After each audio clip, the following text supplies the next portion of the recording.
നമ്മളോടും നമ്മുടെ വീട്ടുകാരോടും ഒക്കെ അഡ്ജസ്റ്റ് ചെയ്ത് പോകാൻ പറ്റുന്ന ഒരു പാവം പെൺകുട്ടിയായിരിക്കണം.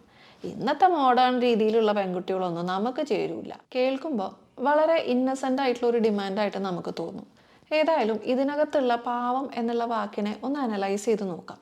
ഇതൊക്കെയാണോ നിങ്ങൾ ഈ പാവം കൊണ്ട് ഉദ്ദേശിക്കുന്നത് എന്നൊന്ന് സ്വയം ചോദിച്ചു നോക്കൂ. സ്വന്തമായി അഭിപ്രായങ്ങളൊന്നും പറയാതെ എല്ലാ അഭിപ്രായങ്ങളും നിങ്ങൾക്ക് വിട്ടുതരുന്ന ഒരാളെയാണോ നിങ്ങൾ ഉദ്ദേശിക്കുന്നത്? അതോ തീരുമാനങ്ങൾ എടുക്കാൻ കേപ്പബിലിറ്റി ഇല്ലാതെ എല്ലാ തീരുമാനങ്ങളും നിങ്ങളുടെ ഇഷ്ടത്തിനായിക്കോട്ടെ എന്ന് വിട്ടുതരുന്ന ഒരാളെയാണോ? പൊതുവിൽ സപ്രസീവായിട്ട് ആരോടും നോ പറയാതെ വളരെ പ്ലീസിംഗ് ആയിട്ട് ബിഹേവ് ചെയ്യുന്ന ഒരാളെയാണോ? സ്വന്തം ആഗ്രഹങ്ങളെയും താല്പര്യങ്ങളെയും ഒക്കെ നിങ്ങളെയും നിങ്ങളുടെ വീട്ടുകാരെയും പ്രതി വിട്ടുകൊടുക്കുന്ന ഒരാളെയാണോ? സ്വന്തം കരിയറും സ്വപ്നങ്ങളും ഒക്കെ നിങ്ങളുടെ കരിയറിനും സ്വപ്നങ്ങൾക്കും വേണ്ടി യാതൊരു മടിയില്ലാതെ സന്തോഷപൂർവ്വം സാക്രിഫൈസ് ചെയ്യുന്ന ഒരാളെയാണോ? അങ്ങനെയൊക്കെ ആണെങ്കിൽ ഇത് കാണിക്കുന്നത് നിങ്ങളുടെ ഒരു ഇൻസെക്യൂരിറ്റിയും നിങ്ങളുടെ പൊതുവിലുള്ള ഒരു ഡോമിനേറ്റിംഗ് നേച്ചറും അല്ലേ? എന്തുകൊണ്ടാണ് ഒരു ഈക്വൽ പാർട്ട്ണറിനെ കൺസിഡർ ചെയ്യാൻ പറ്റാത്തത്?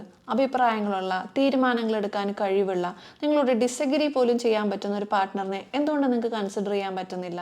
അങ്ങനെയാണെങ്കിൽ ഒരു പാർട്ട്ണറിനെ കൺസിഡർ ചെയ്യുന്നതിന് മുമ്പ് ഇതൊക്കെ ഒന്ന് സ്വയം ചേഞ്ച് ചെയ്യുന്നത് നല്ലതായിരിക്കില്ലേ?